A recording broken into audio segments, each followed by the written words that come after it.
bilang kaalyado po ni Vice President Duterte po, no, ano po ang inyong take dito sa kanyang mga inaabot na issues ngayon? Sa tingin niyo po ba ito ay talagang meron siyang dapat sagutin o talagang ito'y napupolitika lang siya? Dahil nga siya ay sikat pa rin, popular pa rin at may mga nagsasabing pwede siyang tumakbong presidente sa 2028. Well, sigurado yan kapag ang ang kahoy ay maraming bunga, ito'y binabato. So that's klarong pamulitika yan. Pamulitika. Hindi naman lumabas yung issue yan noon ng panahon nung ang Vice President ay membro ng opposition, no? Tahimik naman itong opposition pagdating sa pagtalakay ng confidential at intelligence funds na yan. Hindi man nila ginugulo yung kung whatever, malaki man o maliit, basta pagdating sa contingency funds, we have to be consistent. Pero sa panahon nila, nung si Vice President Leni Robredo nakaupo sa Office of the Vice President, at tahimik naman itong oposisyon. Hindi man lang kinakalkal yan. Pero ngayon, masyadong maingay at hindi lang oposisyon. Pati na rin yung mga pupwedeng magiging apektado sa pagtakbo ni Vice Mayor Inday Sara sa bilang Pangulo sa coming elections, sa darating na eleksyon. Well, walang bumanat sa confidential funds ni dating VP Leni dahil wala siyang confidential funds. At yung pagbanat ngayon sa confidential funds ni VP Sara ay hindi pagbanat sa personahe ni VP Sara. Pagbanat siya dun sa sobrang laking at wala sa lugar na confidential funds.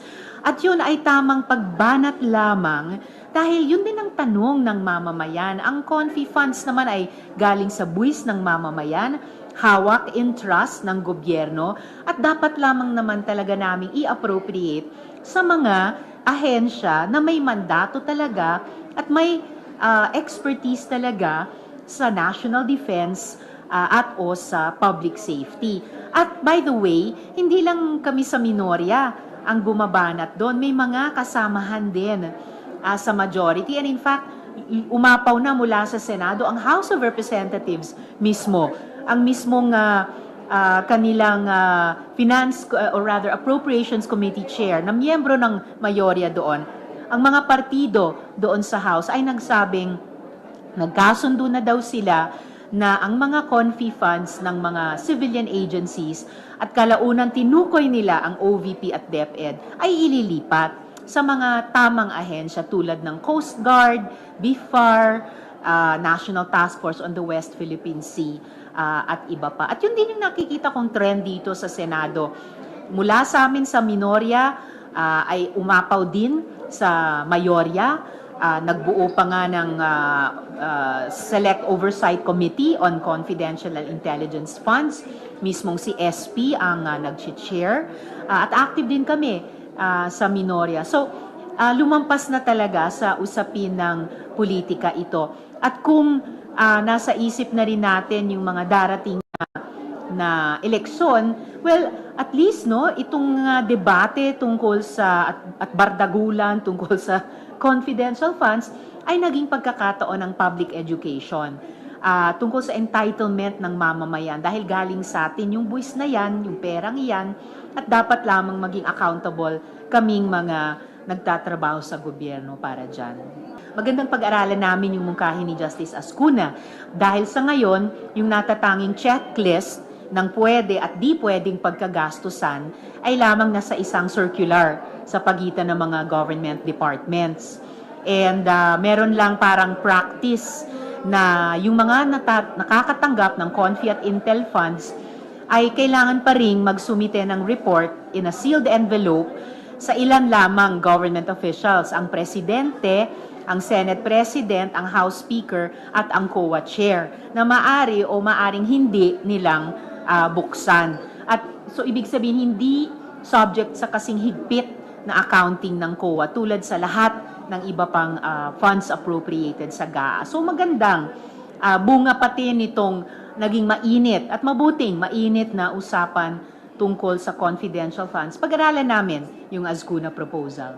Well, bukas ako sa pag-aaral mga issue ng confidential funds saan mang antas o sangay ng gobyerno, no? Of course, ang mga LGUs ay merong ding mandato sa posibleng may reasonableng halaga din ng confidential funds nila para doon, pero reasonable yung operative term. So dapat may threshold din sa ganyang klaseng mga confi funds if ever sa mga LGUs. And dahil may mga konkreto at nakakagulat na rin tayong mga halimbawa dyan. Bakit umabot sa 460 million per year, no? Ang kay dating Mayor Sara Duterte sa Davao. Samantalang yung ibang mga malalaking LGUs din, Makati, Manila, Cebu, hindi umabot sa 100 million. Mapapatanong ka talaga, bakit? Ano bang meron sa Davao? Inaagaw din ba yan ng China? Tulad ng sa West Philippine Sea? So, talagang ripe for study at saka appropriate legislation if ever. Yung kabuoang Confi and Intel funds at yung Confi funds sa mga civilian government units mula national hanggang local.